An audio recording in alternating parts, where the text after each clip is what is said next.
রাজনাথ সিং এবং অজিত দোভাল গিয়েছিলেন প্রধানমন্ত্রী শেখ হাসিনার কাছে। গিয়ে তারা সাম্প্রতিক পরিস্থিতি ব্যাখ্যা করেছেন যে পাহাড়ের কি অবস্থা, সেভেন সিস্টার থেকে শুরু করে আমাদের দক্ষিণ দিনাজপুরে আমাদের যে সৈন্য মোতায়েন হয়েছে সেটা কি জন্য হয়েছে তারও সমস্ত ব্যাখ্যা করেন তারা দুজনেই।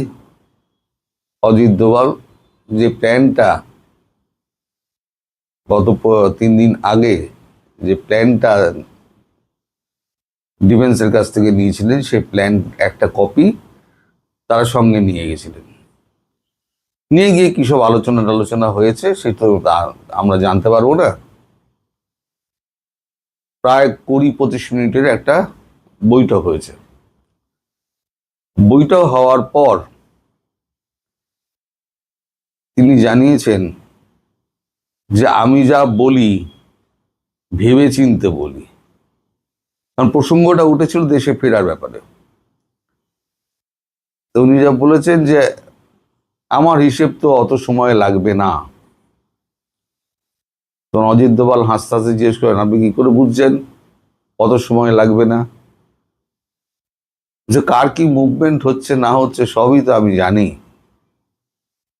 কি কৌশল ব্যবহার করা হচ্ছে সবই আমি জানি। তো এখানে সেগুলো 2-2 4 মেলানো আমার পক্ষে খুব একটা অসম্ভব নয়। আমি 15 বছর একটা দেশ চালিয়েছি, সমস্ত হিসেব নিকেশ করেই তো দেশটা চালিয়েছি। ছোট দেশ হতে পারে, আপনাদের 1/5 হতে পারে, 1/6 হতে পারে, কিন্তু তবু তো একটা দেশ, ইন্ডিপেন্ডেন্ট দেশ। তো আমি যাই হোক না কেন, আমি ডিসেম্বর বলেছিলাম অত সময় লাগবে না, তার আগেই আমি ফিরব। এবার আপনারা কি করবেন আপনারা দেখুন বলে পুরো অজিত দোভাল এবং রাজনাথ সিং এর ঘাড়ে ছেড়ে দিয়েছেন।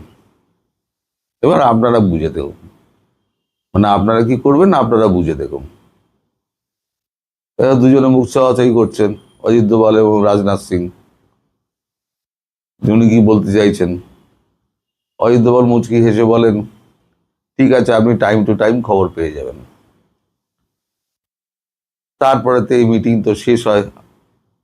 এখন এতক্ষণের মিটিং, তার তো ডিটেলস তো আমরা পাবো না, কোনোদিনই পাবো না। যেমন 11 তারিখে এই গতকালকে আপনাদের 11 জনের সঙ্গে, গতকালকে না আজকে বোধহয় 11 জন নেতার সঙ্গে ওনার টেলিফোনিক কথাবার্তা হয়েছে। সবাই এই কথাটাই বলেছেন, আমি যা বলি ভেবেচিন্তেই বলি এবং আমি সময়ের আগেই ফিরব। তোমরা মাঠ তৈরি করো, মাঠ তৈরি করো মানে আওয়ামী লীগকে পথে নামানোর ব্যবস্থা করো। কোথা দিয়ে ফিরবেন, কিভাবে ফিরবেন সে নিয়ে উনি কোনো কথা বলেননি। এদিকে আর একটা ব্যাপার উনি আলোচনা করেছেন যে পাহাড়ে তো এখন খুব খারাপ অবস্থা। আমিও খোঁজ নিয়ে দেখলাম, আজকে প্রায় 6টি এয়ার বম্বিং হয়েছে মায়ানমার দ্বারা,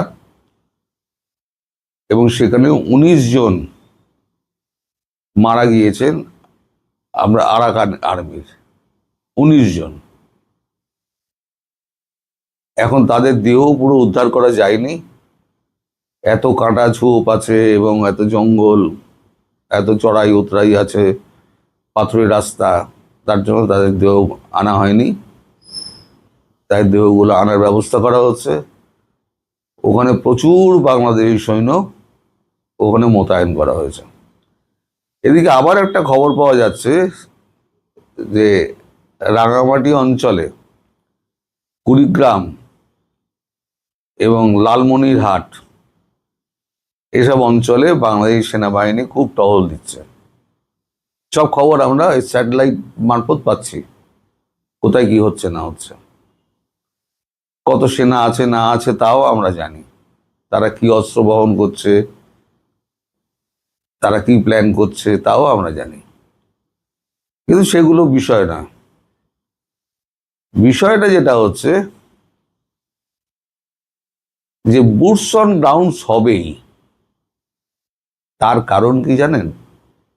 তার কারণ হচ্ছে 71 সালে বুটস অন গ্রাউন্ডস না করলে পরে, তখন তো মিসাইল ফিসাইল ছিল না, শুধু কামান দেখে আপনার পাকিস্তান বাহিনীকে সরানো যেত না। আর আমি বলেছিলাম আমেরিকা হাত পুড়িয়েছে এই ইরানের হাত দিয়ে,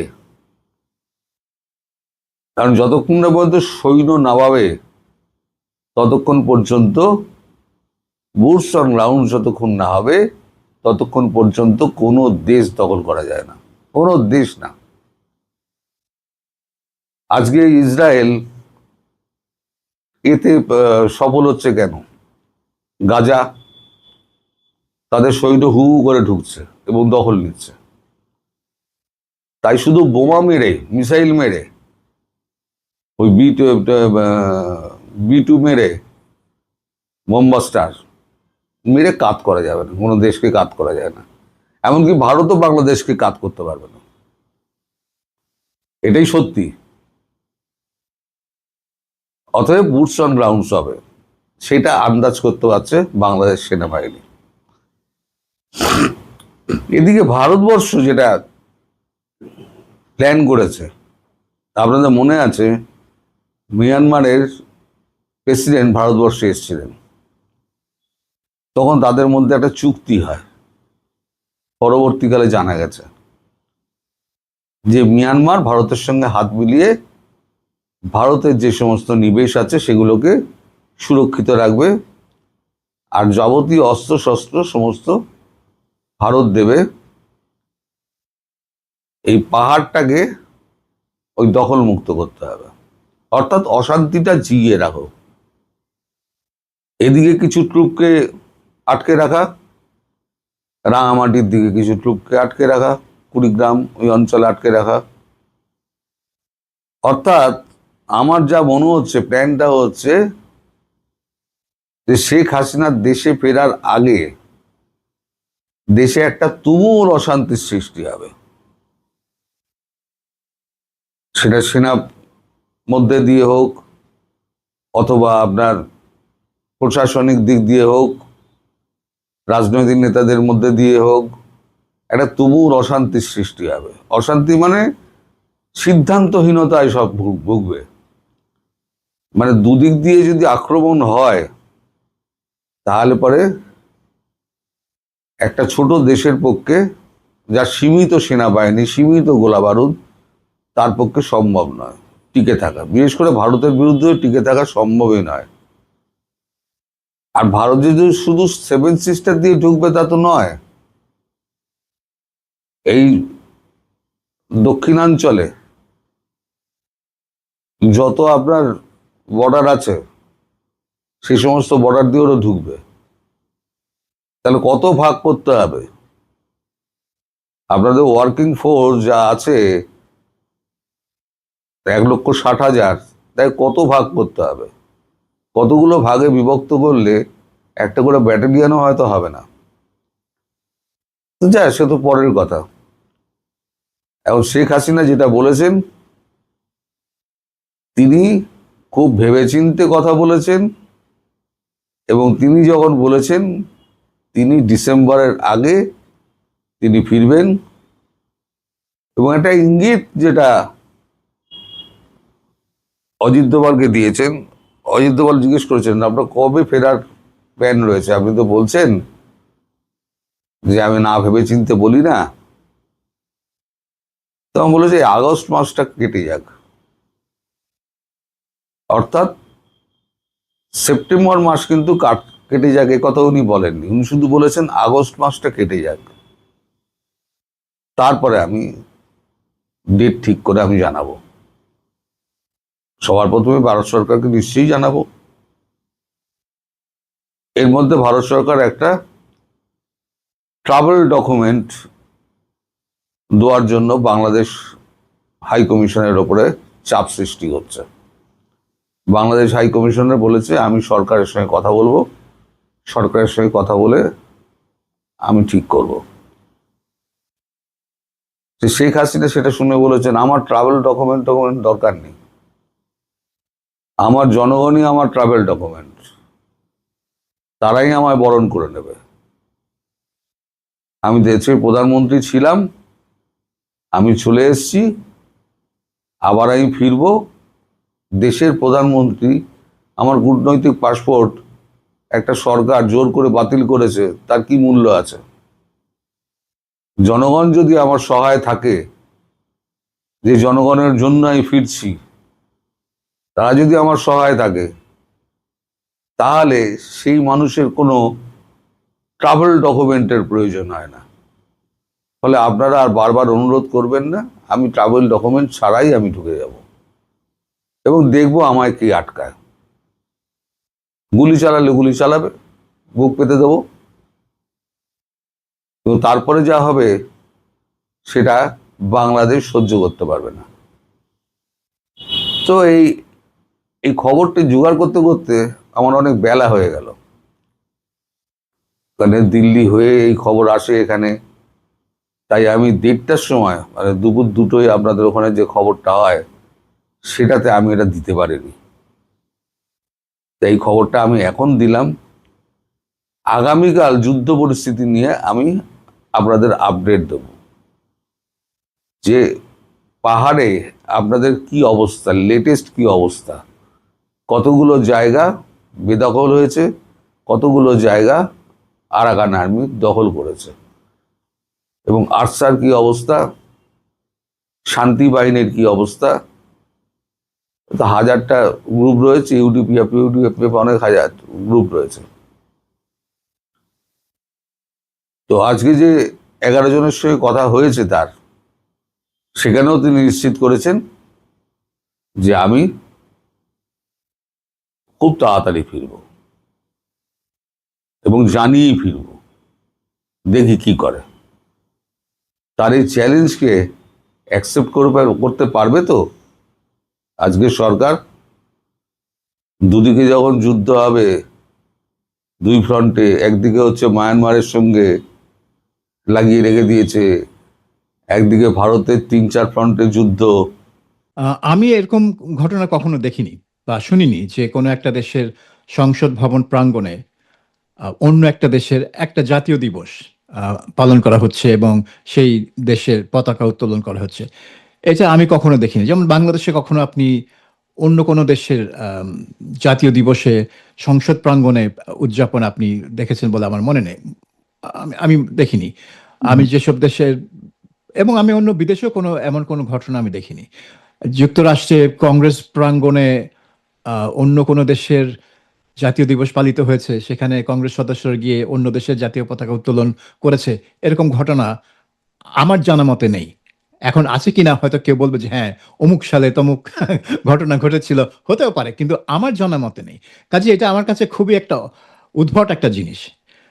যুক্তরাষ্ট্রের 2050তম জন্মবার্ষিকীতে বাংলাদেশে একটা অনুষ্ঠান হবে, সেটা আহামরি আশ্চর্যের কিছু না।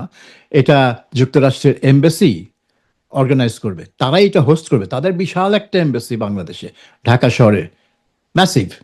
তো সেখানে প্রচুর জায়গা আছে এরকম একটা বড় অনুষ্ঠান করার, এবং অনুষ্ঠানটা অত বড় ছিল তাও না।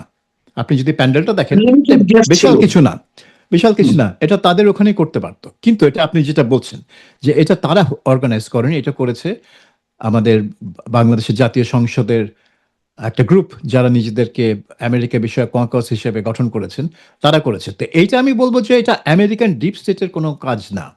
এটা আমি বলবো যে আমাদের রাজনৈতিক দেউলিয়াতের পরিচয়। যে আমরা একদিকে বলবো যে আমরা আধিপত্যবাদে বিশ্বাস করি না, কিন্তু বিষয়টা হচ্ছে যে আমরা কার আধিপত্যবাদে বিশ্বাস করি না। আমরা একটা দেশকে আধিপত্যবাদের অভিযোগ দিয়ে তার সাথে সম্পর্ক প্রায় বিচ্ছিন্ন করে রাখছি, কিন্তু আবার আমরা স্বেচ্ছায় আর একটা দেশের আধিপত্য, মানে কি বলবো, এটা আমাদের ঘাড়ে নিয়ে আসার জন্য উদগ্রীব হয়ে আছি। তো এটা হচ্ছে আমাদের এক ধরনের ওই কলোনিয়াল মাইন্ডসেট। আমরা কলোনাইজড হতে চাই, আমাদের সাইকোলজি, আমাদের মাইন্ডসেটটা হচ্ছে কলোনাইজড। আমরা চাই একটা প্রভু। এখন ভারতকে আমরা প্রভু হিসেবে মানতে রাজি না, কারণ তারা আমাদের মতোই দেখতে, আমাদের মতোই গায়ের রং, আমাদের মতোই খাবার দাবার।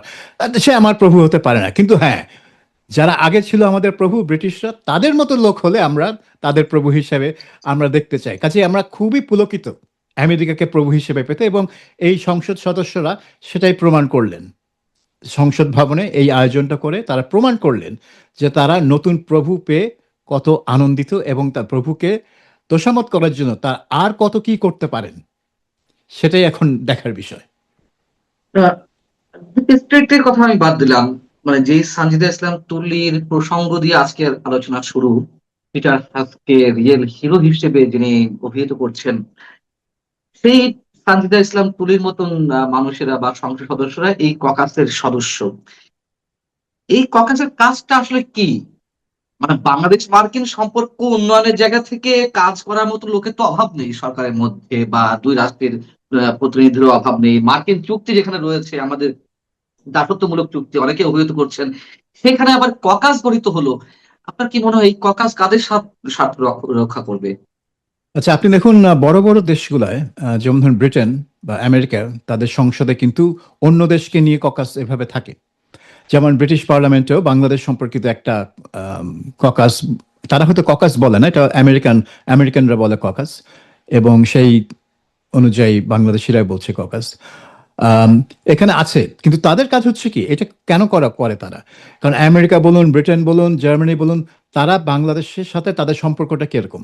তারা বাংলাদেশকে সহায়তা দেয়, তারা বাংলাদেশকে অনুদান দেয়, তাদের বাংলাদেশকে অন্যভাবে সহায়তা করে, বাণিজ্যে ছাড় দিয়ে। বাংলাদেশ কিন্তু এদেরকে কিছু দেয় না, বাংলাদেশ কিন্তু এদের কাছ থেকে নেয়। এবং সেই জন্য এইসব দেশগুলো বাংলাদেশের অভ্যন্তরীণ রাজনীতিতেও একটা ভূমিকা রাখে। আপনি দেখুন, এইসব দেশের রাষ্ট্রদূতরা কিন্তু সারাক্ষণই দেশের রাজনীতি নিয়ে মানে মন্তব্য করে। তারা মানে কিছু বললে দেশের পত্র পত্রিকায় বড় করে ছাপা হয় যে অমুকে এই কথা বলেছেন, সেই কথা বলেছেন। কাজে তারা এই সংসদ সদস্যরা, তারা এই ককাস করে, যা তারা দেখতে চায় যে ওই দেশে যে আমরা এত ইনভলভড, ওই দেশে যে আমরা এত আমাদের অর্থ খরচ করছি, কি কি কিসে খরচ করছি, কি ব্যয় করছি। তারা কিন্তু নিজেদের স্বার্থ দেখার জন্য এই ককাসটা গঠন করে। বাংলাদেশের স্বার্থ দেখার জন্য কিন্তু এই বিদেশি পার্লামেন্টগুলোতে কোনো ককাস গঠিত হয় না। তারা কিন্তু বাংলাদেশের স্বাধীনতা দিবসে কোথাও গিয়ে পতাকা উত্তোলন করে না, এটা তাদের কাজ না। তারা হচ্ছে ব্রিটিশ পার্লামেন্ট বা ইউএস কংগ্রেসের সদস্য।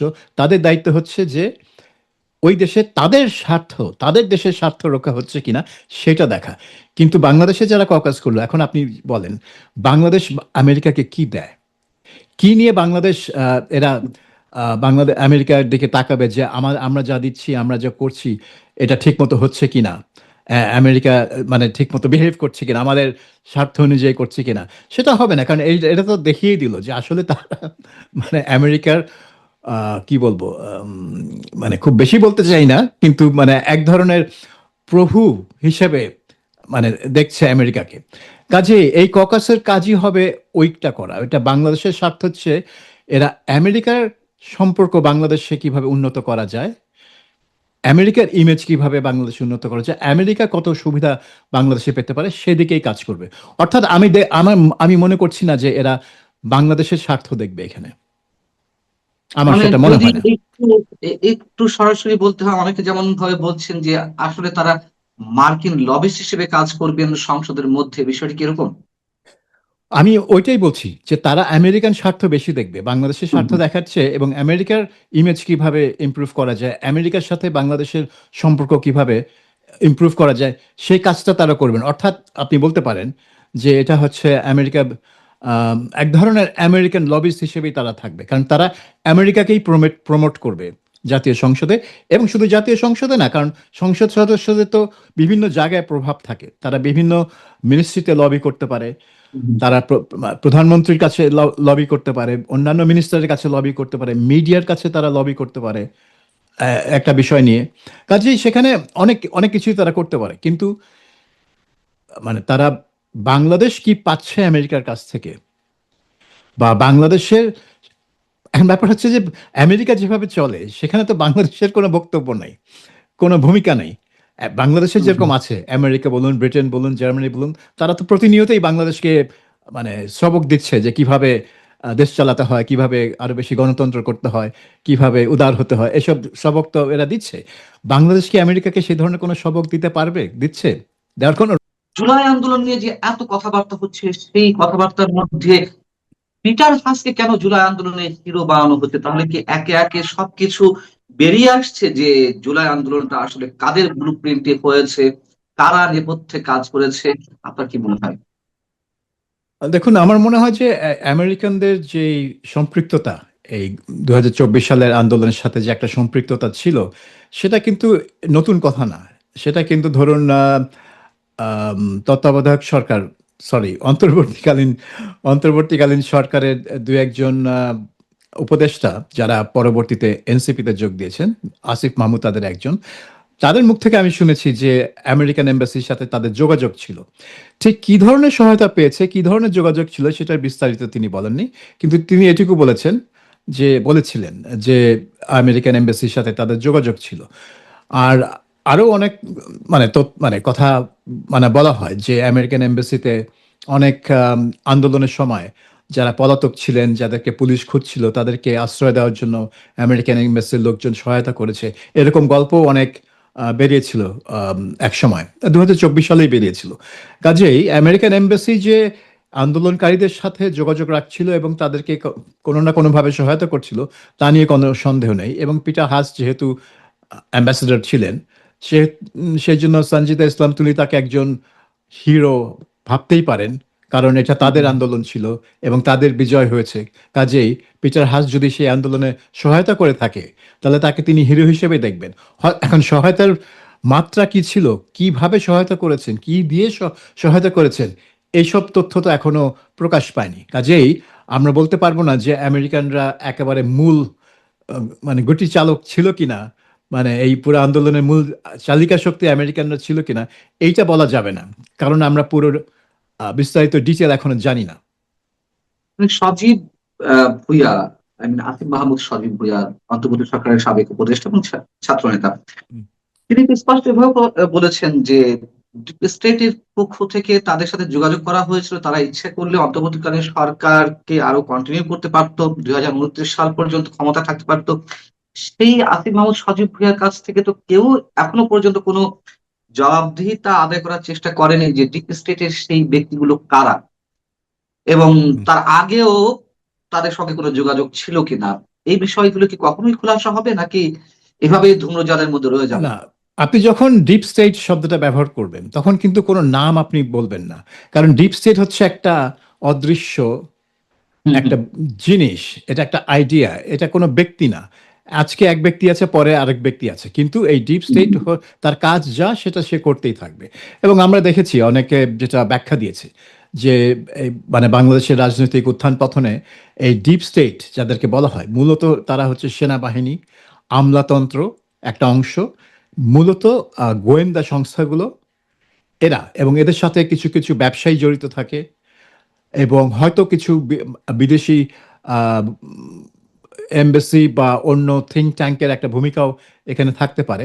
মূলত হচ্ছে যে তারা রাজনীতিকে নিয়ন্ত্রণ করে না সেভাবে, কিন্তু বাংলাদেশে যেটা দেখা যায় যে যখনই কোনো গ্যাঞ্জাম সৃষ্টি হয় বা একটা সাংবিধানিক বিপর্যয় সামনে আসে বা সাংবিধানিকভাবে দেশটা লাঞ্ছিত হয়ে যাবে, তখন এই মানে নেপথ্য থেকে একটা শক্তি বেরিয়ে আসে জিনিসটাকে হ্যান্ডেল করার জন্য। আপনি দেখেন 5ই অগস্ট, এটা কিন্তু রাজনৈতিক দলগুলো পরিস্থিতি সামাল দেয়নি। শেখ হাসিনা যখন চলে গেলেন, তার প্রস্থানও কিন্তু আহ, নিশ্চিত করলো সেনাবাহিনী। এটা কিন্তু শেখ হাসিনা নিজের থেকে একটা গাড়িতে চড়ে বা একটা হেলিকপ্টারে চড়ে দৌড় মারেননি। সেনাবাহিনী এটাকে নিশ্চিত করেছে, অর্গানাইজ করেছে তার নিরাপদ প্রস্থান। এবং তারপরে এই পরিস্থিতি সামাল দিল কে? সেনাপ্রধান। তিনিই কিন্তু রাজনৈতিক দলগুলোকে ক্যান্টনমেন্টে ডেকে পাঠালেন, তাদের সাথে বৈঠক করলেন, তাদেরকে নিয়ে গেলেন বঙ্গভবনে। কাজেই এই যে ডিপ স্টেট আমরা বলি, সেনাপ্রধান ছিল এই ডিপ স্টেটের ফেস, তিনি রিপ্রেজেন্ট করছিলেন ডিপ স্টেট সেখানে, ওই পরিস্থিতিতে। এখন আসিফ মাহমুদ যেটা বলছেন যে ডিপ স্টেট তারা যেই তাদেরকে বলেছিল যে আম, শেখ হাসিনার বা আওয়ামী লীগ সরকারের যে বাকি মেয়াদ আছে, কারণ আরো তো 4 বছর পড়ে ছিল, নির্বাচন তো হয়েছিল সবে জানুয়ারি মাসে, কাজে 4.5 বছর পড়েছিল, যে ওইটা পূরণ করতে বলেছিল। হ্যাঁ, জানুয়ারিতে নির্বাচন, 7 জানুয়ারি হ্যাঁ, 2024। 7 জানুয়ারি নির্বাচন হলো, আর 5ই আগস্ট পতন হলো। তাহলে ওই সরকারের মেয়াদের আরো 4.5 বছর বাকি ছিল। হয়তো হতে পারে এই যাদেরকে আমরা ডিপ স্টেট বলছি, সেনাবাহিনী, গোয়েন্দা সংস্থা, আমলাতন্ত্রের একাংশ, ব্যবসায়ী বা অনেক অনেক ধরনের লোক আছেন যারা পেছন থেকে আম, পরিস্থিতি নিয়ন্ত্রণ ঠিক করেন না, কিন্তু আমি বলবো যে তারা পরিস্থিতি কোন দিকে যাচ্ছে সেটার একটা দিক নির্দেশনা বা তাদের একটা চিন্তা আছে যে রাষ্ট্র কি, মানে রাষ্ট্র কি হবে, কি হওয়া উচিত, এবং সেটার বাইরে যেন রাষ্ট্র না যায়। আম, হয়তো তারা বলেছিলেন, এটা হতেও পারে যে আর কোনো মানে হাঙ্গামা না করে, 4.5 বছর মেয়াদ ছিল, এটা পূরণ করে যখন নির্বাচন হওয়ার কথা তখন নির্বাচন করা যায়। তো এটা এখন কারো মানে এটা আসিফ মাহমুদ ছাড়া আর কেউ এটাকে করবোরেট করেনি, কেউ এগিয়ে এসে বলেন যে হ্যাঁ এরকম একটা ব্যাপার ছিল, যে হ্যাঁ এরকম একটা অনুরোধ ছিল। এই অনুরোধটা কি শুধু আসিফ মাহমুদকেই করা হয়েছে নাকি অনেক মানে মোহাম্মদ ইউনূসকেও করা হয়েছে, আমরা জানি না সেটা।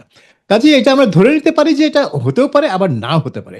উনি হয়তো একটু বাড়িয়েই বলেছেন, এটা হতে পারে যে ওটা দেখানোর জন্য যে তারা কত গণতন্ত্রকামী, যে আমরা আরো 4.5 বছর ক্ষমতা থাকার সুযোগটা প্রত্যাখ্যান করে দিলাম গণতন্ত্রের স্বার্থে।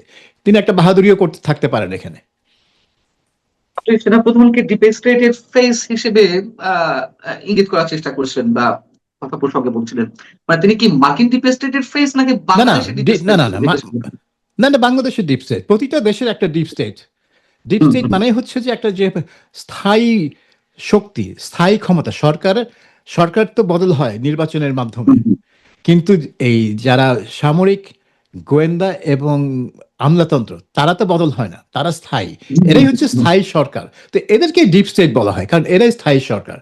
উপর দিয়ে যতই ঝড় বয়ে যাক, আপনার গণভবন ধ্বংস হয়ে যাক, এই সরকার কিন্তু রয়ে যাবে, এবং তারাই তখন কিন্তু নিশ্চিত করবে যে দেশটা কোন দিকে যাবে।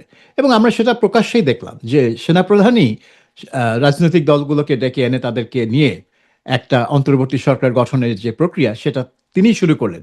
এটা অন্য কেউ শুরু করেন, এটা মির্জা গোলাম হাফিজের মির্জা ফখরুল আলমগীরও করেননি, শফিকুর রহমানও করেননি, বা এই নাহিদ ইসলাম, আসিফ মাহমুদরা করেননি। এটা সেনাপ্রধান করেছে। কাজে সেটা অস্বীকার করার উপায় নেই যে তারাই করেছে। এবং এটা এটা বাংলাদেশের ডিপসে প্রতিটা দেশে এরকম একটা স্থায়ী সরকার থাকে, যারা ঝড়ঝাপটার সময় একটা ভূমিকা তাদেরকে পালন করতেই হয়। বাংলাদেশের ডিপ স্টেট বুঝলাম, কিন্তু এর মধ্যে মার্কিন ডিপ স্টেটের খেলা কি এখনো চলছে আপনার মনে হয়? যদি এক্সাম্পল হিসেবে নিয়ে আসি, যেটি আবার নতুন করে এই শব্দটা আলোচনায় এসেছে যে এই ঘটনাকে কেন্দ্র করে আমাদের জাতীয় সংসদের সামনে যুক্তরাষ্ট্রের স্বাধীনতা দিবস উদযাপিত হলো। এমন না যে মার্কিন দূতাবাস থেকে আয়োজিত হয়েছে, তারা অবশ্য বিহাইন্ড দ্য স্ক্রিন তারাই একটি করতে প্ররোচিত করেছে বা অনুরোধ জানিয়েছে, যেভাবে বলি না কেন। বাংলাদেশ সংসদে যে ককাস গঠিত হয়েছে বাংলাদেশ যুক্তরাষ্ট্র সম্পর্কিত, সেই ককাসের আয়োজনে ডক্টর ওসমান ফারুক সভাপতিত্ব করলেন। জাতীয় সংসদের সামনে আমাদের পতাকা বা পাশে যুক্তরাষ্ট্রের পতাকা উঠলো। আমার একটু জানতে চাওয়া, যেহেতু আন্তর্জাতিক জায়গা থেকে আপনার এই বিষয়ে নিশ্চয়ই যথেষ্ট জানা শোনা রয়েছে, পৃথিবীর আর কোন সংসদের সামনে, যেহেতু এটি একটি সংবেদনশীল জায়গা, সেন্সিটিভ এরিয়া, অন্য কোন রাষ্ট্রের এই ধরনের সমাবেশের মাধ্যমে পতাকা ওড়ে, অন্য কোন রাষ্ট্রের পতাকা? আর এই বিষয়টিকে কেন্দ্র করে যা কিছু হচ্ছে, ককাস গঠন থেকে শুরু করে, এবং সেই ককাসে কারা রয়েছে আপনারা জানেন, আপনি জানেন, সব মিলিয়ে আপনি কিভাবে দেখছেন বিষয়টি? তাদের ভয় পেয়ে বলি। এখন উত্তরটা আপনি দেন। কথাটা হচ্ছে, দেখেন, সেনাবাহিনী তো আমাদের একটা মানে নিশ্চয়ই একটা রাষ্ট্রের একটা বড় অ্যাসেট, তাই না? এবং সেনাবাহিনী আমাদের অনেক দুঃসময়ে আমাদের সাহায্য করছে ইত্যাদি। কিন্তু অতিরিক্ত গ্লোরিফাই করা, হ্যাঁ, যেমন এখন শুরু হয়েছে কি আমেরিকাকে অতিরিক্ত গ্লোরিফাই করা। রাইট, আমেরিকা যা না তাতে বেশি বলা হচ্ছে, বুঝছেন? তো ফলে যেটা যতটুকু, হ্যাঁ, সেটা আমাদের পরিমিতিভেদর অভাব হয়ে গেছে। আমরা গ্লোরিফাই করতেছি, হ্যাঁ, এবং স্টুপিডদের গ্লোরিফাই করতেছি। এই মার্ক টোয়েনের একটা কথা আছে, nothing disturbs me more than glorification of stupids. স্টুপিডদেরকে যখন গ্লোরিফাই করা হলে এর চেয়ে বড় কিছু আমাকে আর ডিস্টার্ব করে না, সবচেয়ে বেশি ডিস্টার্ব করে এইটা, ঠিক আছে? স্টুপিডদেরকে গ্লোরিফাই করা হচ্ছে, ঠিক আছে? এবং একটা গ্লোরিফিকেশন, দুইটা চলছে, একটা গ্লোরিফিকেশনের ব্যাপার, আর একটা হচ্ছে আপনাকে কিভাবে অপদস্থ করা হবে, গালিগালাজের মাধ্যমে হোক, আপনাকে আপনার ব্যক্তিগত জীবনে টানাটানি করে হোক, যেভাবে হোক, হয় আপনাকে গ্লোরিফাই করা হবে অথবা আপনাকে আন্ডারমাইন করা হবে, এর মাঝখানে কিন্তু কিছু নাই, ঠিক আছে? আপনি যে একটা মানুষ, আপনার ভালো থাকতে পারে, মন্দ থাকতে পারে, সবটা মিলে টোটালিটিতে একটা মানুষ, সেটা কিন্তু না। এটাকে আমি নাম দিয়েছি ডিহিউম্যানাইজেশন, মানবীয়করণ। মানুষ আর মানুষ থাকতে পারছে না, হয় ফেরেশতা হয়ে যাচ্ছে, না হয় শয়তান হয়ে যাচ্ছে, ঠিক আছে? এই মাঝখানে যে এটা হিউম্যান এন্টিটি, হ্যাঁ, এটার যে ব্লাড অ্যান্ড, ওটা কি ফ্লেশ অ্যান্ড ব্লাড বলে এটাকে, এটার যে একটা মাংস আছে, রক্ত আছে, এবং এটার যে একটা নিজস্ব মানে কর্মপদ্ধতি আছে, হ্যাঁ, এইটা ভুলে গিয়ে এটা হয় ফেরেশতা বানাও, নাহলে তারা শয়তান বানাও, এই চলতেছে। এবং পরিমিতিবোধের অভাবে এই সোসাইটিটা আসলে কোথায় যাচ্ছে উই ডু নট নো। জি, অনেক ধন্যবাদ জনাব মাহবুব। তাদের সঙ্গে আমাদের কোনো দাঙ্গা হলো না, এটা কি গণতন্ত্র? এটা গণতন্ত্র না। দাঙ্গা হলো না, এটা গণতন্ত্র না। গণতন্ত্র কোনটা? গণতন্ত্র হচ্ছে আপনার ঈদের দিন হিন্দুরা এসে পার্টিসিপেট করবে, আপনার সঙ্গে আনন্দ শেয়ার করবে, আপনি তাদের পূজায় গিয়ে আনন্দ শেয়ার করবেন। এইটা হচ্ছে একত্রে বসবাস করার শিল্প। দাঙ্গা হলো না, এটা কিন্তু খুব বেশি কিছু না, আমরা এটাকে বিরাট কিছু মনে করতেছি, রাইট, ঠিক আছে? তারপর ধরেন আপনি আপনার ড্রাইভারকে অথবা আপনার কাজের বুয়াকে সামান্য কিছুতে একটা থাপ্পড় মারলেন বা বকাবকি করে থাপ্পড় মারলেন, এখানে কিন্তু গণতন্ত্র পয়েন্ট লস করলো, বুঝছেন? গণতন্ত্র কিছুটা পয়েন্ট লস করলো এখানে, এটা হওয়া চলবে না। এটা হচ্ছে একত্রে বসবাস করার শিল্প, এবং সর্বক্ষেত্রেই আপনাকে একটা সহনশীল, একটা টলারেন্ট অ্যাটিটিউড থাকতে হবে, এবং অন্যের প্রতি সম্মান থাকতে হবে। আচ্ছা, একটা কথা বলেন তো আপনি আমাকে, যে আমাদের দেশটা স্বাধীন হলো আজকে অনেক বছর, প্রায় 50-56 বছর হয়ে গেল, 55 বছর হয়ে গেল। এই সময়ের মধ্যে আদৌ কি কখনো প্রকৃত যেটাকে আপনি গণতন্ত্র বলছেন, এই গণতন্ত্র কি কখনো ছিল? এক নম্বর। দ্বিতীয় প্রশ্নটা হলো আমার, যে তুলনামূলকভাবে যদি ধরি, তাহলে কোন সময়টাকে আপনি অধিকতর গণতান্ত্রিক বলে মনে করেন? এই যে সুন্দর প্রশ্ন করছেন। নেভার ইন আওয়ার হিস্ট্রি গণতন্ত্র সঠিকভাবে চর্চা করা হয়েছে। দেখেন, আমরা বলি না যে 91 থেকে 2001 এটা একটা গণতান্ত্রিক সমাজ ছিল, এটা কি বলে যে মোটামুটি একটা গণতন্ত্র চর্চা হয়েছে, তাই না? খালেদা জিয়ার প্রথম টার্ম এবং শেখ হাসিনার প্রথম টার্ম, ঠিক না? দুই নেত্রী যে কথা বলতেন না, এইটা গণতন্ত্রের জন্য একটা বড় অন্তরায় ছিল। দুই নেত্রী কেন কথা বলবেন না? পৃথিবীর কোন দেশে অপোজিশন এবং সিটিং প্রাইম মিনিস্টার এবং অপোজিশন লিডার কথা বলে না? আমরা একেবারে সাপে নেউলে সম্পর্ক ছিল, এটা গণতন্ত্র? এটা তো গণতন্ত্র না, তাই না? আমি যে বললাম একত্রে বসবাস করার শিল্প, আপনাকে আমি বুঝবো, আপনি আমাকে বুঝবেন, ঠিক আছে? সবটা মিলে একটা সোসাইটি হবে। হ্যাঁ, দাঙ্গা হলো না, তারপরে কথা বলতে পারতেছি, তারপরে নির্বাচনে ভোটটা ঠিক মতো দিছি, এগুলি খুব বেশি গুরুত্বপূর্ণ না। এইটা একটা সামগ্রিক জীবন দর্শন, এবং সব ক্ষেত্রে এটা মেনে চলতে হবে। আমার বাচ্চা যখন 18 বছর বয়স হয়ে গেল, তখন আমি তাকে আর শাসন করব না, এটাই গণতন্ত্র, ঠিক আছে? এটা ওয়েস্টে তাই হয়, ঠিক আছে? ফলে এই শুধুমাত্র নির্বাচনের মধ্যে গণসীমাবদ্ধ করা চলবে না। এইটা হলো গ্লোবালি অ্যাকসেপ্টেবল। আর একটা সঙ্গ, এটা আমি নিজে বানাইছি, আমাকে আবার পণ্ডিত ভাইবেন না, এটা আমি সেটা হচ্ছে democracy is the rule of majority with the content of minority.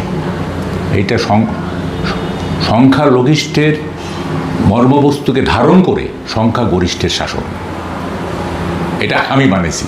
আচ্ছা, এবং এই যে আমরা সংখ্যালঘিষ্ঠের মর্মবস্তুকে ধারণ করছি কিনা, এটা অনেক বড় ব্যাপার কিন্তু।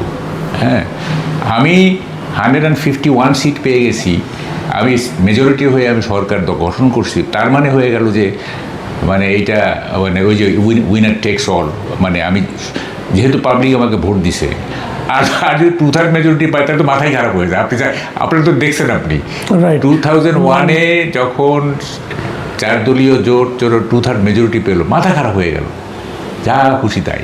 আবার 2009-এ যখন আওয়ামী লীগ মানে 2/3 মেজরিটি পাইল, তখন ওই যে সব এই তত্ত্বাবধায়ক সরকার বাতিল করো, তো এইটা করো সেইটা করো, সব হয়, তাই না? তো ফলে সংখ্যালঘিষ্ঠের মর্মবস্তুকে ধারণ করতে হবে। হ্যাঁ, এবং আপনি যেটা বললেন যে বিরোধী দল এবং সরকারি দলের মধ্যে যে চিন্তার ঐক্য, হ্যাঁ দেখেন, point of difference is the beauty of democracy. হ্যাঁ, এটা ঠিক আছে, পয়েন্ট অফ ডিফারেন্স থাকবেই, তার মানে সোসাইটি আগাবে কীভাবে? সোসাইটি যদি দ্বন্দ্ব না থাকে, dialectics is the dynamics of society, dialectics থাকবে, সোসাইটি ডাইনামিক হয়ে যাবে। তো ফলে পয়েন্ট অফ ডিফারেন্স থাকবে, কিন্তু এইটা যে বহির্মূলক হয়ে যাচ্ছে, চরম অ্যান্টাগনিস্টিক হয়ে যাচ্ছে, এইটা হচ্ছে আমাদের জন্য দুঃসংবাদ। ফলে আপনাকে এই দর্শনটাকে যদি আমরা, গণতন্ত্রটাকে যদি আমরা সামগ্রিক জীবন দর্শন হিসেবে নেই, শুধু ভোটের মধ্যে সীমাবদ্ধ না রাখি, তাইলে কিন্তু আমাদের সোসাইটিটা একটা সত্যিকারের অর্থে একটা গণতন্ত্রের রূপ। আচ্ছা, বলেন। দেখেন, এই কথা আসলো, আমাদের কতগুলি ভুল ধারণা আমি একটু বলি। যেমন শিক্ষা, না শিক্ষা জ্ঞান এসব, আমাদের এখানে কি হয়, একটা ছেলে যখন মাস্টার্স ডিগ্রি পাস করে, মাস্টার্স নিয়ে নেয়, তখন হয়ে যায় কি, সে কি বলে যে সর্বোচ্চ শিক্ষা গ্রহণ করছে, তাই না? সর্বোচ্চ শিক্ষা গ্রহণ করছে। এটা একেবারেই ভুল। মাস্টার্স ডিগ্রি অর্জন করলো মানে সে জ্ঞানের রাজ্যে প্রবেশ করার ব্যাকরণ শিখলো। আচ্ছা, সে গ্রামারটা শিখলো যে কীভাবে জ্ঞান লেখাপড়া করতে হবে। যা করছে এটা লেখাপড়া না, ঠিক আছে? তো ফলে আমরা ওইখানে সীমাবদ্ধ হয়ে যাচ্ছি।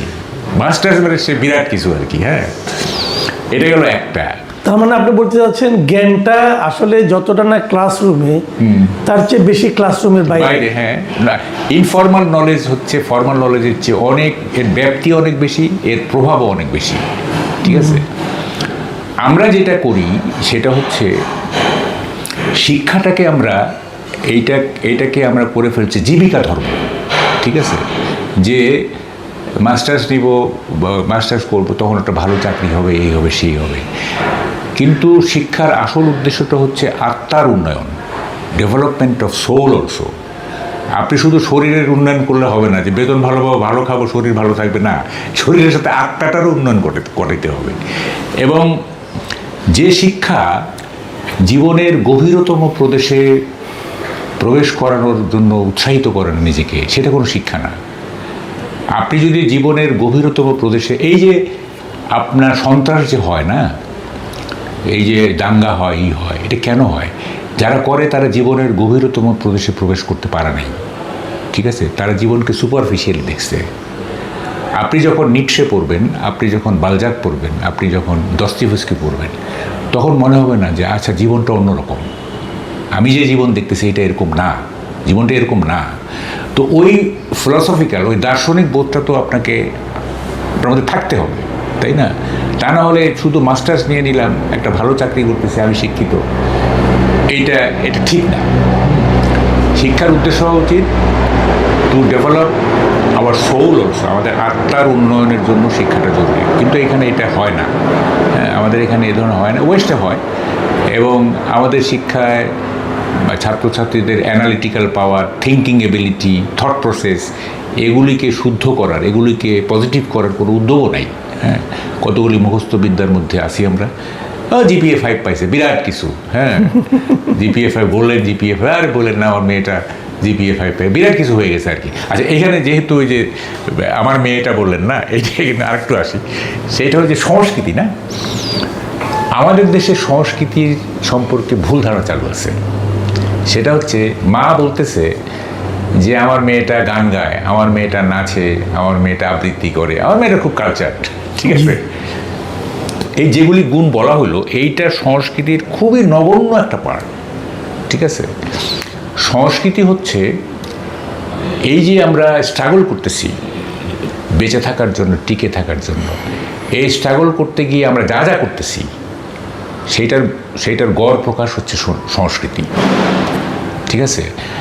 এই স্ট্রাগল করতে গিয়ে আমরা কীভাবে খাচ্ছি, কীভাবে পড়ছি, কীভাবে কথা বলছি, কীভাবে আমাদের বিহেভিয়ার প্যাটার্ন গঠিত হচ্ছে, আমাদের সামাজিক ব্যবহার কীভাবে গঠিত হচ্ছে, এই সবটা মিলাই কিন্তু সংস্কৃতি। এইটা হারমোনিয়াম আর তবলা না, ঠিক আছে? আমরা হারমোনিয়াম তবলাকে যদি সংস্কৃতি বলি, এখানে সীমাবদ্ধ করে ফেলি, তাহলে কিন্তু এটা হইল না, ঠিক আছে? এইটা হচ্ছে একটা জনগোষ্ঠী কিভাবে স্ট্রাগল করছে, কিভাবে সামনের দিকে এগিয়ে যাওয়া অথবা টিকে থাকার জন্য স্ট্রাগল করতেছে, এই স্ট্রাগল করতে গিয়ে সে কী ধরনের মানে আচরণ করতেছে, এইটার গড় প্রকাশ হচ্ছে ওই জনগোষ্ঠীর সংস্কৃতি, ঠিক আছে? তো এইটা আমরা হারমোনিয়াম তবলার মধ্যে সীমাবদ্ধ করলে চলবে না। আমি ওই শিক্ষা এবং সংস্কৃতি নিয়ে একটু কথা বলতে চাই আপনার সঙ্গে, বলেন। একটু কথা বলতে চাই এবং একটু বুঝতে চাই আর কি, যে শিক্ষার যে কথাটা বললেন, যে আমাদের যে ক্লাসরুমের যে শিক্ষা, এটা হলো আসলে শিক্ষার ব্যাকরণটা শেখা, বাকি এই শিক্ষাটা হলো আমাদের জীবন আচরণে, আমাদের চিন্তা ভাবনায়, আমাদের মানে কথাবার্তায়। কারণ আমার প্রশ্ন হলো যে ব্যাকরণটার মধ্যে যদি আমি নিয়মিত প্রতিবন্ধকতা তৈরি করি, নিয়মিত বিভ্রান্তি তৈরি করি, যেমন ধরেন মানে সরকার এলো, সরকার গেল, সরকার আসার সঙ্গে সঙ্গে শিক্ষা ব্যবস্থার কারিকুলামও চেঞ্জ হলো, তো এটাকে আপনি কিভাবে দেখবেন? মানে শিক্ষার কারিকুলাম কেন এত দ্রুত, ব্যাকরণের যে নিয়মটা সেটাই বা কেন এত দ্রুত 5-10 বছর পর পর চেঞ্জ হবে? এটা কি নিয়ম আসলে? এটা কেন হবে? এটা কেন এটা নিয়ম হবে? কি কারণে? আপনার ধরেন যে উন্নত দেশে, ধরেন যে ব্রিটেনে লেবার পার্টি থাক বা কনজারভেটিভ থাক, আমেরিকাতে রিপাবলিক থাক বা ডেমোক্রেট থাক, স্কুল কলেজের শিক্ষা ব্যবস্থা কি কোনো মিনিমাম কোনো পরিবর্তন আসে? মিনিমাম কিছু যোগ হয়। যেমন ধরেন এই যে বাজেট দিল না, তখন ইকোনমিক্সে একটা অধ্যায় যোগ হবে যে এইবারের বাজেটটা কি হইল, কিন্তু বেসিক যে সিলেবাস যেটা আর কি, হ্যাঁ, সেই সিলেবাস তো পরিবর্তন করার কোনো বরং ওইটাকে ইমপ্রুভ করার চেষ্টা হয়, যে মেথোডোলজিতে আমরা পড়াচ্ছি, যেভাবে পরীক্ষা নিচ্ছি, সেটা ঠিক, সেটাকে আরও উন্নত করা যায় কি না। যেমন ধরেন একটা জিনিস খেয়াল করেন, সেটা হলো যে মানে পরীক্ষা পদ্ধতি আপনার ঠিক করে দেয় লার্নিং মেথডটা কি হবে, ঠিক আছে? আপনি যেভাবে পরীক্ষা নেবেন, আপনি তো পড়াবেনও সেভাবে, তাই না? আমাদের পরীক্ষা পদ্ধতি তো ত্রুটিপূর্ণ হওয়ার কারণে লার্নিং মেথডটা ত্রুটিপূর্ণ হয়ে যাচ্ছে, ঠিক আছে? আপনি মানে পরীক্ষা নিচ্ছেন যে স্বাধীনতার কি বলে যে ওই সিভিক্স সাবজেক্টে আপনি প্রশ্ন রাখতেছেন স্বাধীনতার প্রকৃত ঘোষককে, ঠিক আছে? তাইলে আপনার লার্নিং মেথড তো ওইভাবেই যাবে, তাই না? আপনাকে তো শেখানো হবে যে এই জিয়াউর রহমান অথবা বঙ্গবন্ধু, তাই না? আপনি প্রশ্ন করতেছেন যে কি বলে যে আমাদের স্বাধীনতা সংগ্রামের প্রধান ব্যক্তিকে, অথবা কি বলে একটা রাজনৈতিক দল সম্পর্কে বা আমাদের বিভিন্ন দিবস সম্পর্কে একটা প্রশ্ন করতেছেন, হ্যাঁ? তো যে ওই দিবস সম্পর্কে যে প্রশ্নটা করবেন সেইটা তো লার্নিং মেথড থাকতে হবে, তাহলে সে উত্তর দেবে কীভাবে? তো ফলে আমরা এই যে কারিকুলাম সাজাচ্ছি, এইটা হচ্ছে প্রত্যেকটা সরকার তাদের নিজস্ব আইডিওলজি বলেন, নিজস্ব এজেন্ডা বলেন, নিজস্ব স্বার্থ বলেন, সেইটাকে দেখেন। আমি একটা বলি, 91-এ আপনার দেখবেন বিভিন্ন শিক্ষা প্রতিষ্ঠানে ছাত্রদল জিততেছিল, 91, 92, 93-তে ছাত্রদল জিততেছিল কিন্তু সমানে। তখন আমি একটা লিখছিলাম যায় দিনে, ছাত্রদলের বিজয় রহস্য। ছাত্রদলের বিজয় রহস্য হচ্ছে যে কিছু সুরাইয়া খানম থেকে শুরু করে এমাদুদ্দিন আহমেদ সাহেব শুরু করে তারা সিভিক্স বই, পৌরনীতির বই যা লিখছেন সব হচ্ছে বিএনপি ঘরানার জিনিস, ঠিক আছে? কি বলে যে শেখ মুজিবুর রহমান ছিল ভারতের সেবাদাস ইত্যাদি, জিয়াউর রহমান 7ই নভেম্বরের মধ্য দিয়ে একটা জাতীয় ঐক্য গড়ে তুলছে, স্বাধীনতা সার্বভৌমত্ব রক্ষা ইত্যাদি। তো একটা কলেজে ওই বইগুলো ক্লাসে পড়ানো হচ্ছে, ঠিক আছে? তো একটা কলেজে ফার্স্ট ইয়ারের ছাত্র যখন সিভিক্স বইতে পড়তেছে যে বঙ্গবন্ধু হচ্ছে আপনার ভারতের দালাল না, মানে ভারতের সেবাদাস, আর জিয়াউর রহমান হচ্ছে প্রকৃত স্বাধীন, প্রকৃত সার্বভৌমত্ব দিয়ে, তাহলে সে কোথায় ভোট দিবে? সে ছাত্রদলকে ভোট দিবে, তাই না? তাইলে আপনার কারিকুলামটাও কিন্তু দেশের রাজনীতির উপর প্রভাব ফেলতেছে, ঠিক আছে? তো এগুলি তো এগুলো তো দেশপ্রেম না আসলে, এগুলি দেশপ্রেম না, এগুলি দলপ্রেম, হ্যাঁ, এগুলি গোষ্ঠীপ্রেম, হ্যাঁ, ইত্যাদি। তাহলে আপনি যে কথাটা বললেন যে এই যে দেশপ্রেমের কথাটা, তাহলে দেশপ্রেমটাই বা কি? এটা কি গেলে মাটির প্রতি প্রেম? দেশটা কি আসলে, দেশের সংজ্ঞাটা আপনি কিভাবে দিবেন? শুনেন, দেশপ্রেম আমাদের এখানে যেটা বলা হয় ওই কোন একটা গান আছে আর কি, যে দেশদ্রোহীর কণ্ঠে শোনো ওই দেশপ্রেমের গান, ঠিক আছে?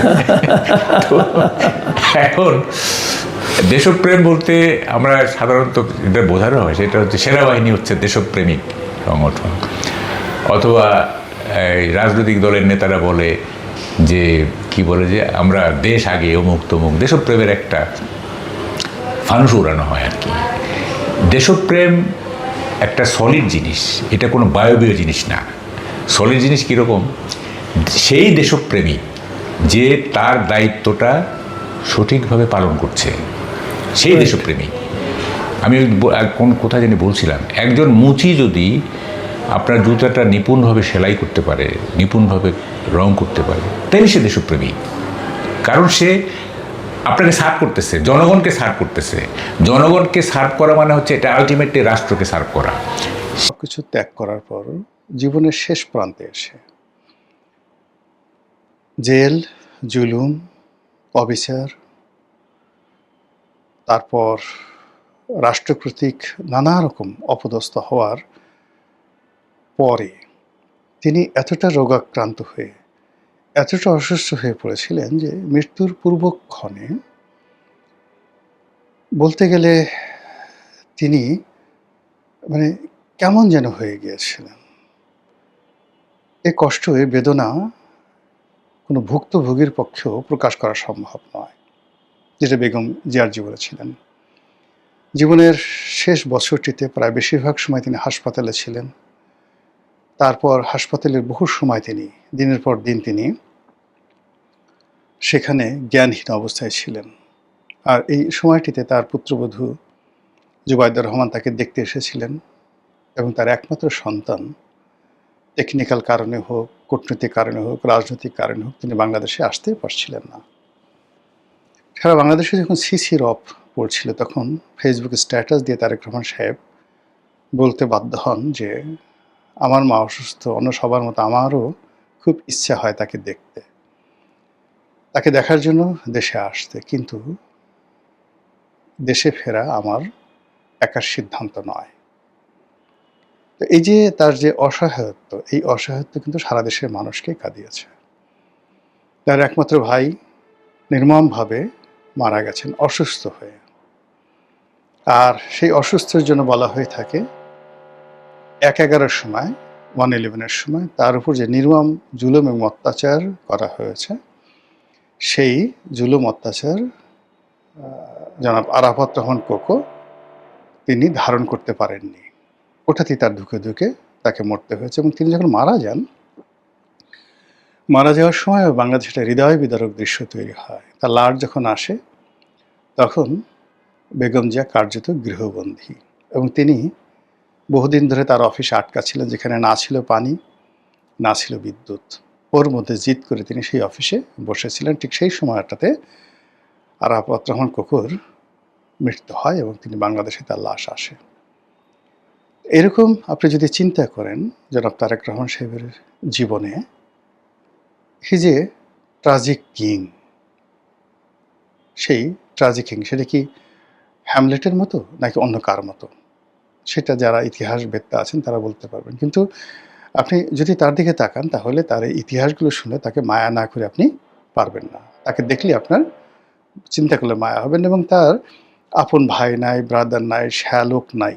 মানে আপনজন বলতে যদি প্রথম 5টা চাচাতো ভাই থাকতে হবে, 10টা মামাতো ভাই থাকতে হবে, খালাতো ভাই থাকতে হবে, তারা রাজনীতিতে এস্টাবলিশড হতে হবে, ঠিক সেই জায়গাটাতে তিনি একা, জাস্ট একা। একইভাবে আপনি চিন্তা করেন যে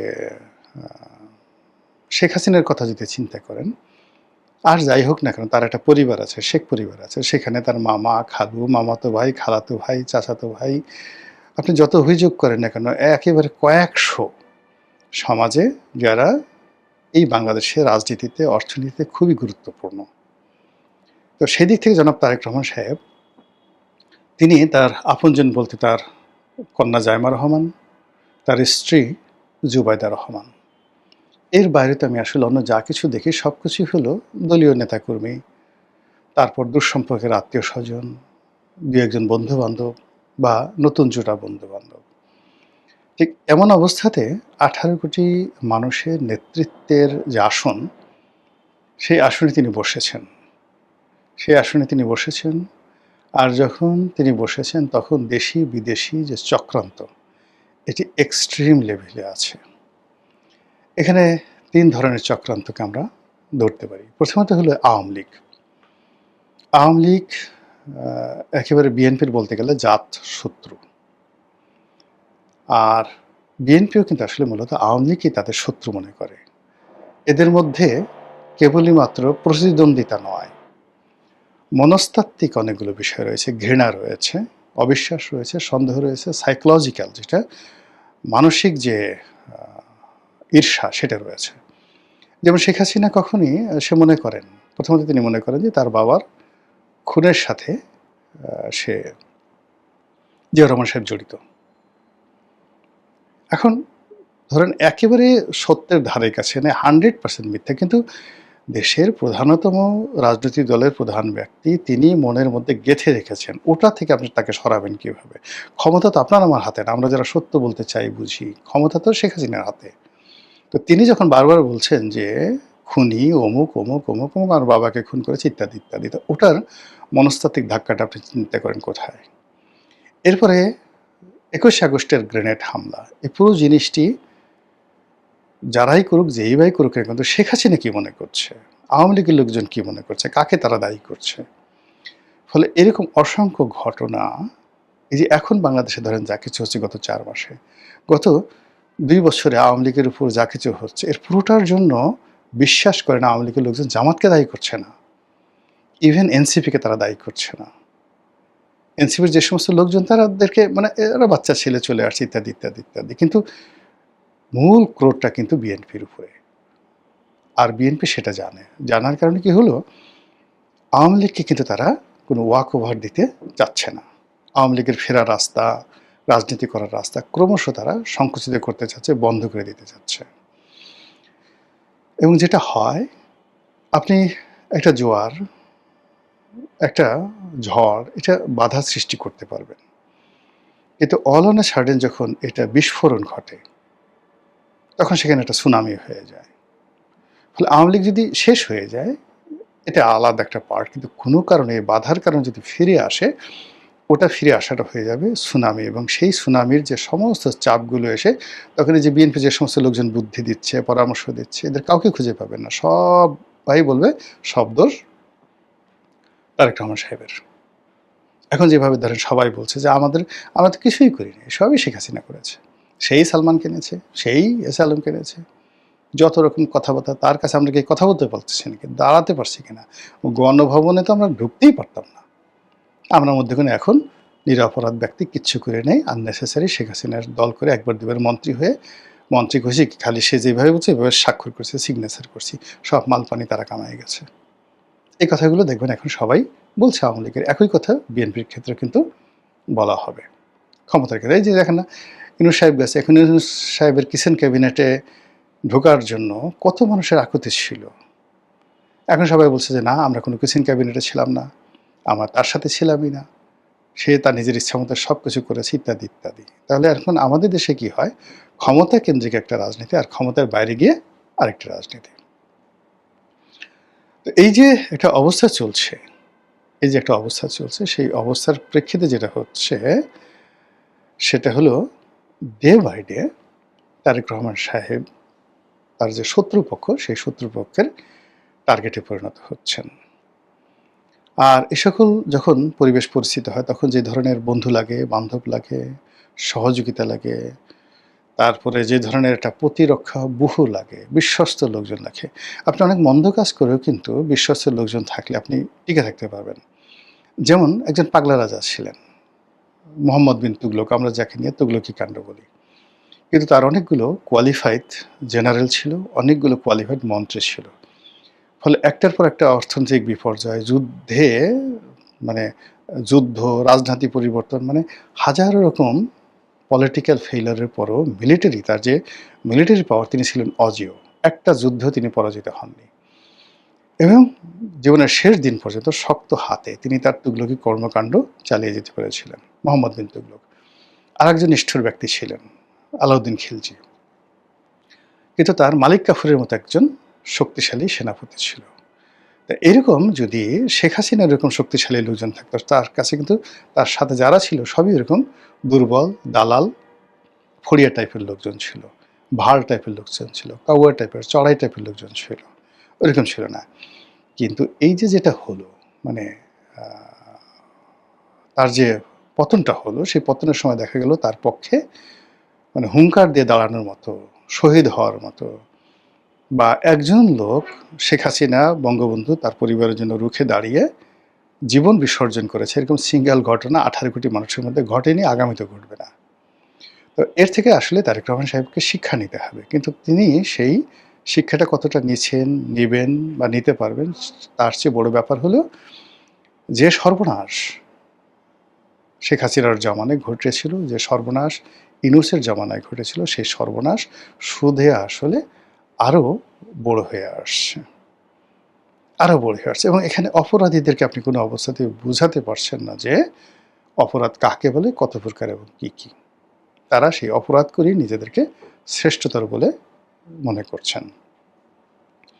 তো যাই হোক, এখন যেটা হচ্ছে সেটা হলো এই যে জনাব তারেক রহমান সাহেব, তিনি কাজ করে যাচ্ছেন, তার মতো করে কাজ করে যাচ্ছেন, তার মতো স্বাধীনভাবে তিনি ছুটোছুটি করছেন, কখনো চট্টগ্রামে, কখনো গ্রামে, যেখানে সিলেটে, শ্বশুরবাড়ি থেকে শুরু করে সব জায়গাতে তিনি অবাধে যাচ্ছেন। সেনাবাহিনীর প্রশিক্ষণ ক্যাম্পে, গ্রীষ্মকালীন প্রশিক্ষণ ক্যাম্পে ঢুকে যাচ্ছেন, সেনা সদস্যদের সাথে তিনি মিশছেন, তাদের খাবার খাচ্ছেন, সব কিছু করছেন।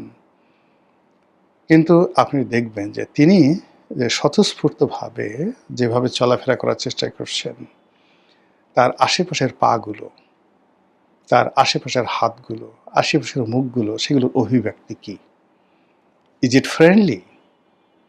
Is it cooperative? এটা কি বন্ধুত্ব সুলভ? এটা কি সহযোগিতামূলক? এটা কি প্রশংসনীয়? নাকি আমরা যারা দর্শক আসলে আমরা কিছুই করতে পারবো না, আমরা বলছি আহা হা, এরকম প্রধানমন্ত্রী আর হয় না, যিনি সেনাবাহিনীর ভিতরে ঢুকে গেলেন, তারপরে সেনাবাহিনীর খাবার খেলেন, প্রশিক্ষণ ক্যাম্পে বসে বসে তিনি সেনা সদস্যের এই দৃশ্য দেখলেন। কিন্তু এটা সেনাবাহিনীর লোকজন কেমন মনে করলো, সেটা হলো মূল বিষয়। How they accept it.